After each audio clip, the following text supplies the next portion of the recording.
Bonjour à tout le monde, ici Jean-Claude Selly, guérisseur, magnétiseur, médium en Suisse.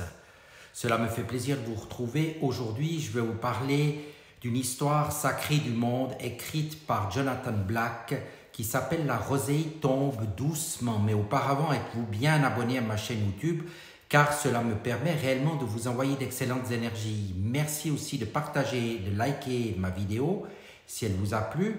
Et sous ces dernières, vous trouverez comme d'habitude des liens utiles, soit mon site internet ainsi qu'un numéro de téléphone pour me contacter. La rosée tombe doucement. Au commencement, il n'y avait ni temps, ni espace, ni matière, seulement les ténèbres. Les scientifiques n'ont quasiment rien à dire sur cette période et les mystiques non plus. Peu importe où on se place, il est presque impossible de découvrir quoi que ce soit au sujet de ces ténèbres, ni même de trouver les mots pour en amorcer une description. Toutefois, tandis que les scientifiques les réduisent au néant, les croyants soutiennent qu'elles n'étaient rien de moins que l'esprit fécond de Dieu. C'est de ce point de désaccord concernant une question pour laquelle les deux camps devraient admettre ne pas avoir de réponse que découlent toutes les grandes discordes de l'histoire. Les inquisitions, les persécutions, les emprisonnements, la torture, les exécutions, les guerres qui se poursuivent à notre époque moderne. Quel que soit le camp actuel qu'on appartient, il existe néanmoins une certitude pour en arriver là où nous en sommes aujourd'hui. Il doit y avoir une transition d'un état de non-matière à un état dans lequel la matière a fait son apparition.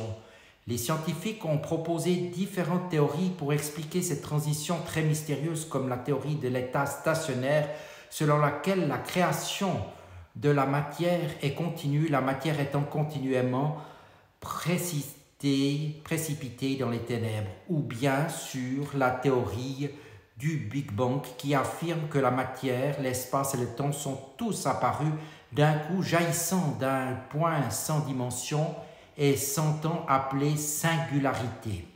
Or, que cela se soit passé en continu ou d'un seul coup, quelle que soit la vitesse du processus, si vous aviez été présent à ce moment-là et si vous aviez pu observer ces événements à travers le plus puissant des microscopes, vous auriez vu de toutes petites particules subatomiques, presque abstraites, dans un premier temps évoluer pour devenir des atomes sous la forme d'une brume très fine, comme quelque chose qui commençait à imprégner le cosmos. Cela aurait pu vous rappeler l'émerveillement que vous ressentiez enfant quand vous vous réveilliez à l'aube et que vous sortiez dans le jardin pour découvrir que l'air s'était condensé en rosée. Même s'il ne semblait pas avoir plu dans la nuit, les premiers rayons de soleil révélaient une pelouse scintillante recouverte de gouttes d'eau. Dans la tradition mystique juive, par exemple, on pense parfois que la rosée mystique de la création tombe doucement de la crinière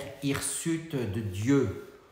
Ou cela aurait pu vous rappeler l'émerveillement que vous avez ressenti en cours de chimie quand, au milieu des becs Bunsen et des tubes à essai, vous aviez vu pour la première fois de magnifiques cristaux se former dans une solution comme si les idées d'une autre dimension réussissaient à entrer dans notre dimension matérielle. Si vous êtes croyant, c'est exactement ce qui s'est passé et cette autre dimension, celle qui a donné naissance à notre dimension matérielle et lui a conféré sa forme, n'est rien d'autre que l'Esprit de Dieu. Du point de vue des mystiques, le processus de création a commencé lorsque Dieu s'est mis à penser, lorsque les pensées ont commencé à émaner de l'Esprit de Dieu, par vagues successives, de même que les vagues qui s'abattent sur les rivages, les unes après les autres, lissent les galets sur la plage, les vagues successives qui émanent de l'Esprit de Dieu ont façonné la matière originelle. Regardez plus attentivement cette version mystique.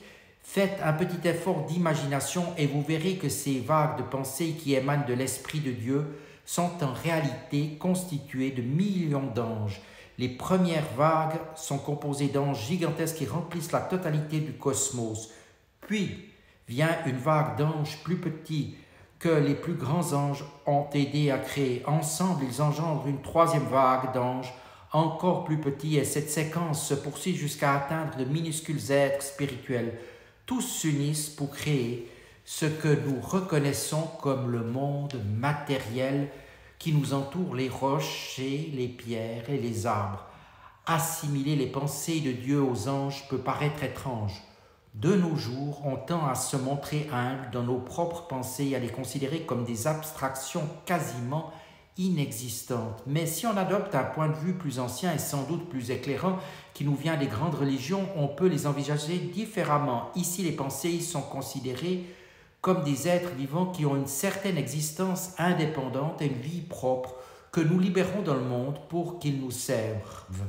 Nous reviendrons plus tard sur cette manière d'envisager ces pensées.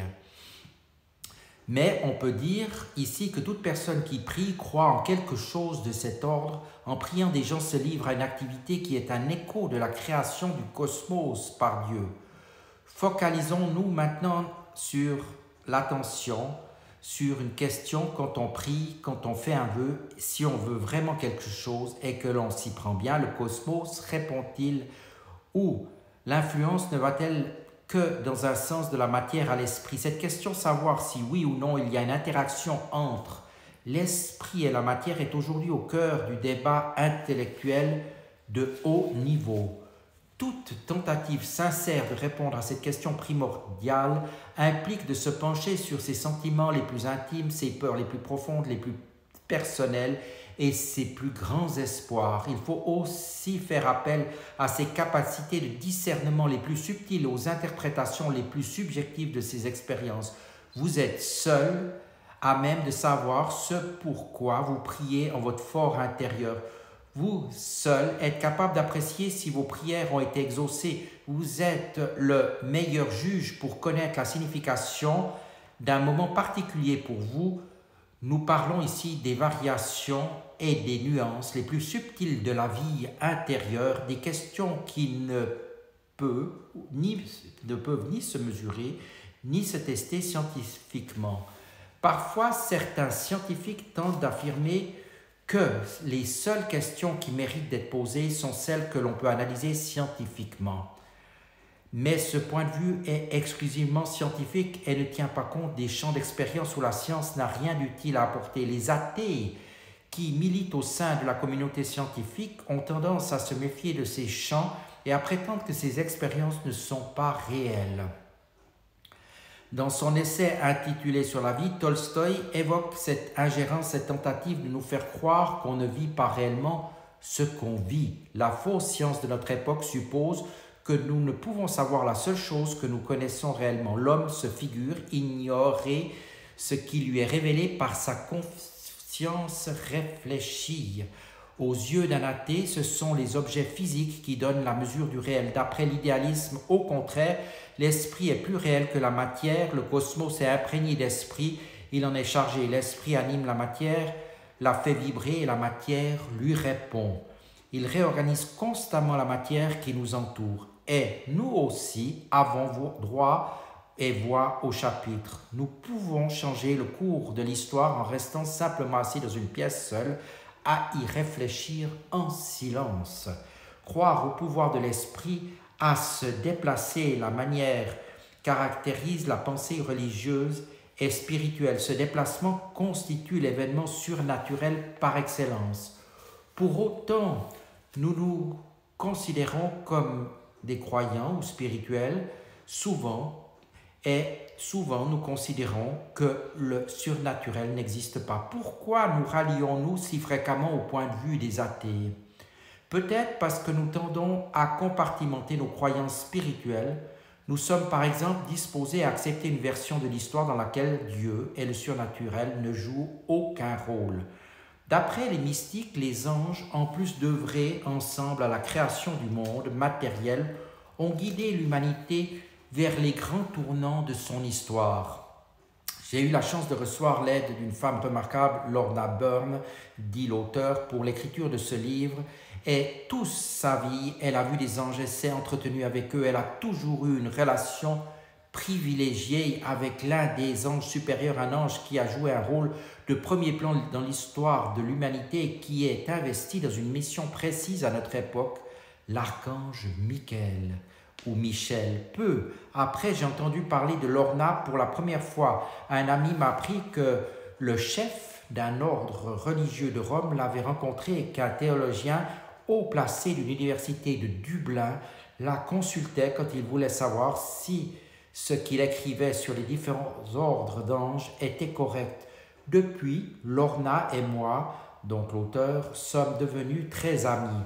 J'ai quelquefois eu l'occasion de lire certains de ses récits préservés dans la tradition mystique et de lui demander si les anges les approuvaient. À d'autres occasions, elle m'a aidé en donnant vie aux histoires et aux traditions angéliques. Donc la rosée mystique tombe-t-elle toujours? Nous sommes des créatures qui, dès le moment de la naissance, se mettent à exister et en même temps commencent à mourir. En vieillissant, nous nous figeons dans nos habitudes et la partie moribonde devient prédominante.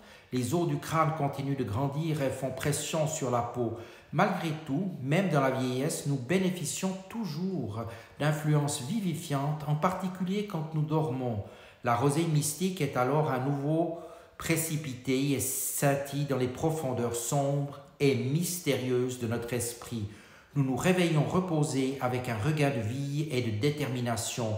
Nous pouvons y voir l'œuvre des anges qui se tiennent à notre chevet, nous protègent, nous instruisent et nous préparent à affronter la journée. Pendant notre sommeil, ils communiquent et communient avec notre esprit, nous étreignent et nous réconfortent. Et à notre réveil, nous savons au plus profond de nous-mêmes ce que nous devons faire. Voilà de bien belles paroles tirées de l'histoire sacrée du monde de Jonathan Black. J'espère que cette histoire vous aura plu.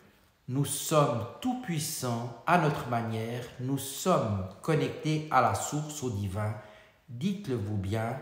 Et que l'esprit, les pensées sont très puissantes. Merci de votre attention et à tout bientôt.